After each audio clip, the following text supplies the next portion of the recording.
Well, now that I've got my brand new 2024 Honda Goldwing back in Cruiseman's garage, back from Tennessee, it's time to start adding accessories and getting it up to the standard that I had my 2018. That's a lot of work, a lot of accessories. I'm still waiting on some parts to come in. So this is going to be a multi-part series of videos on how I'm going to add back some of my favorite and most important accessories that I can't live without. Now today I'm going to reinstall the brackets for the traction engine guard.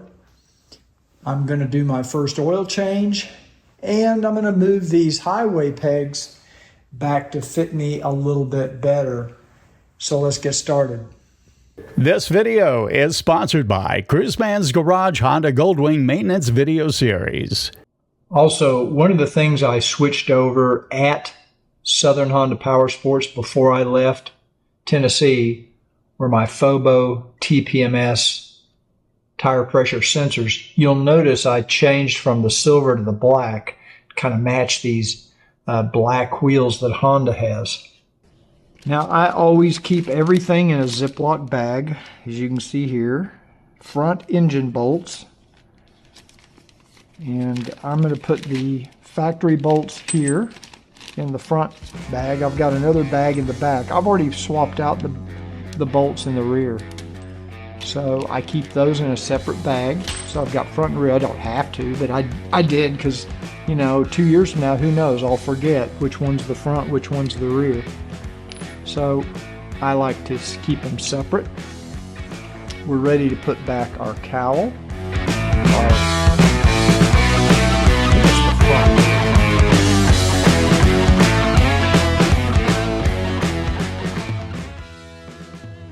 Since I had to remove the lower cowls to get to the traction engine mounting bolts or engine guard mounting bolts, I decided to go ahead and reposition the highway pegs from Gold Strike. They were in the middle position, and I'm going to move them a little further back. I have a 32-inch inseam, and even at that, they're still a little too far out for me to reach with my feet comfortably. So I am going to undo these and slide them all the way back to the farthest rear position and give that a try on the left side first. This bike was delivered to me with these Gold Strike highway pegs, and the jury is still out right now. I haven't used them enough to really decide if I like them. I do like the looks of them. I think they look good. They feel like they're very, very low on the bike, and I suspect they might scrape in a decent turn or a hard, sweeping curve. But I'll give them a try and see how they work and compare them to my experience with the Show Chrome highway pegs. Not that anybody's interested, but it's about 5:15 in the morning. I started on this about 4:30. I just couldn't sleep because I knew I had so many things I needed to do. So I'm out here in the garage, and I just got refilled up my Ember mug. This is the tall travel version or the tall tumbler version that my friend gave me. I absolutely love this thing because I can keep my coffee out here in the garage and it stays hot because it's got a heating element in it. If you're interested in these Ember mugs, I'll put a link in the description because I just absolutely love these things. I have two of them. My brother gave me the regular size coffee mug, and this is the tumbler that my friend gave me. Can't work without coffee. So, I'm not going to do anything on this bike unless I do a little cleaning first. That's just my OCD kicking in. So I'm going to go ahead and, while these are on the bike, I'm going to go ahead and get some of this road stuff off from my trip from Tennessee back home. And we'll just give it a quick clean.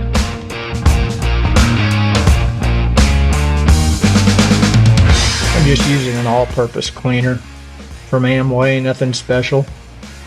It's just my favorite. It's kind of a kitchen cleaner, but it does a really good job. It's not as strong or powerful as Super Clean, If I had a lot of really bad grease or heavy grease, I would use super clean. But for this job, nah, it's kind of a light cleaning. It's fine. Okay.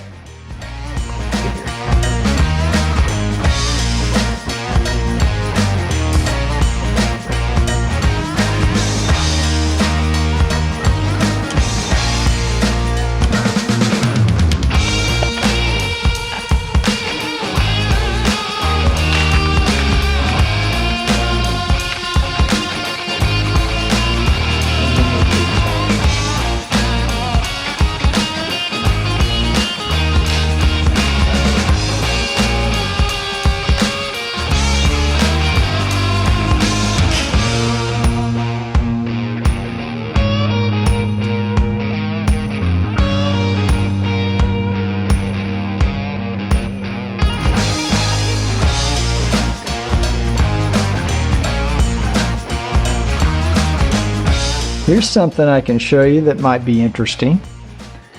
They had to take these off at the dealership.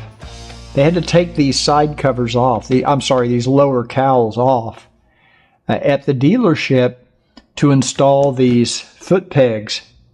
And they made a little mistake when they put these lower cowls back on. Let me show you what they did. If you look down here on the bottom edge, you're going to see there's a tab this little tab is supposed to be underneath this, not on the outside. It's supposed to be on the underside. It's a very common mistake, and it's very easy to do. That's why putting these lower cowls back on, you have to really pay attention to where these little tabs are. It won't affect the effectiveness of the cowl, but it just doesn't look right. It's not the way it's supposed to be. That's why when you get a brand new bike home from a dealer, you need to go around and check all these things to make sure things were put back together correctly. And that's why I love doing my own maintenance. I don't have to worry about it. So I'll correct that when I put this lower cowl back on. And here you can see the those foot peg mounts. Now I'm going to go sit on the bike and see if I like these being mounted farther back. We'll try that and see what it looks like. So I did go sit on the bike and tried out that other position for these highway pegs. Much better. It fits my leg length much better. I can kind of keep my knees slightly bent. So I'm going to go ahead and move this one back to match.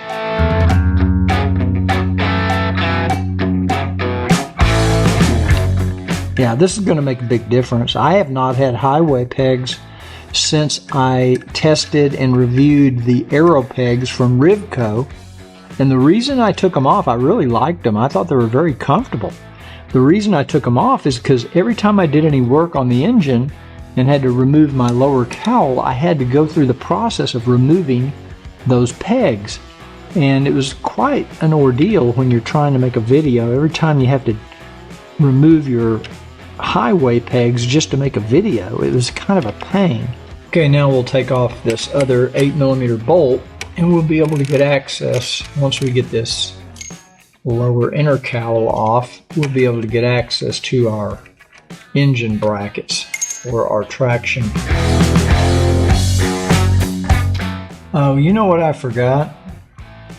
I forgot we've got to take off this inner cowl over here.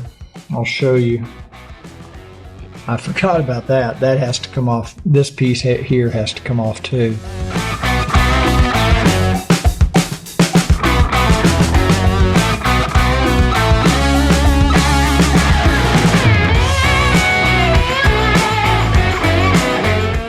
Now that that is off, I only have to remove this one bolt and this will drop down and we can take it off.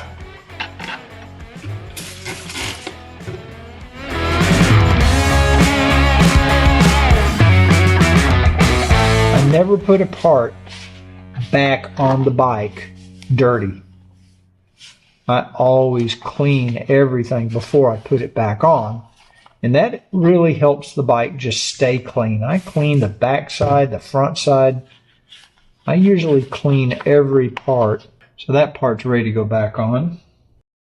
We're going to do a little cleaning on this lower cowl. This one really gets beat up. I may even put some protective film on here. I've been debating. I should have done it on the last bike, and I think I'll probably do it on this one, just to keep it from, because it gets a lot of rock chips and scratches, and I think some 3M or some other kind of clear protective paint film down here will just help protect it. And it's inexpensive, it doesn't take long to install. Okay, that's ready to go back on the bike.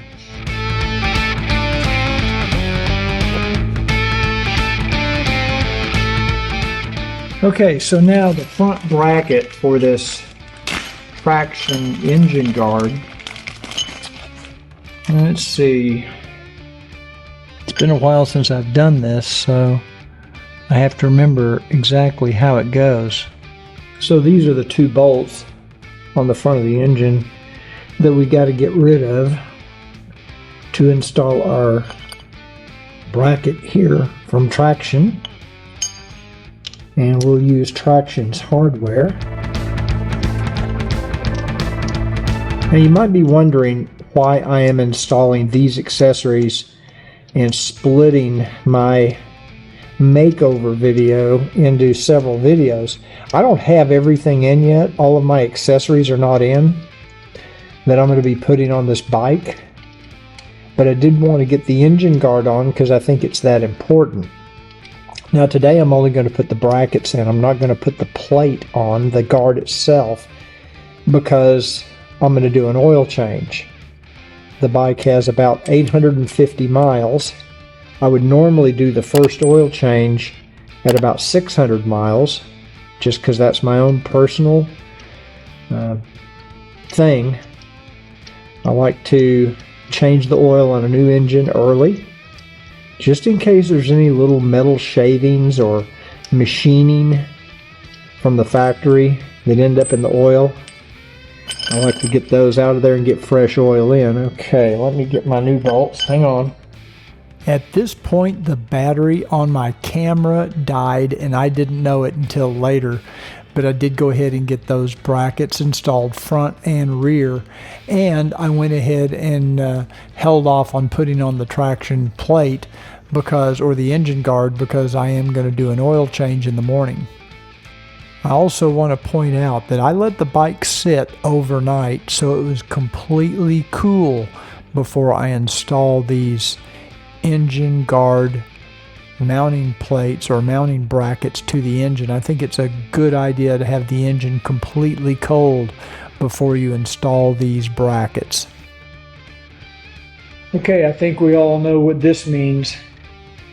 Time for my first oil change on this 2024 Goldwing. Now it's got about 850 miles on it. I usually like to do a first oil change at 600 miles, but since I was on a road trip coming home, I couldn't quite do that. So we're going to just change the oil. I'm just going to do a time lapse. I don't think you need to see me change the oil. You've seen that too many times, but let's get started. So I figure there's really no need to bore you with watching me do another oil change on the Honda Goldwing. I did get the oil changed.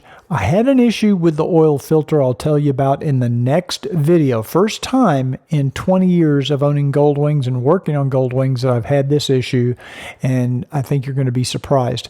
And I'm going to tell you how I deal with it. Watch for the next video where I'll be doing some more updates to this 2024 Goldwing. So if you enjoyed the video, please give it a thumbs up. Thanks for joining me today. I'll see you on the next Cruiseman's Garage video. And until then, remember to ride often and ride safe.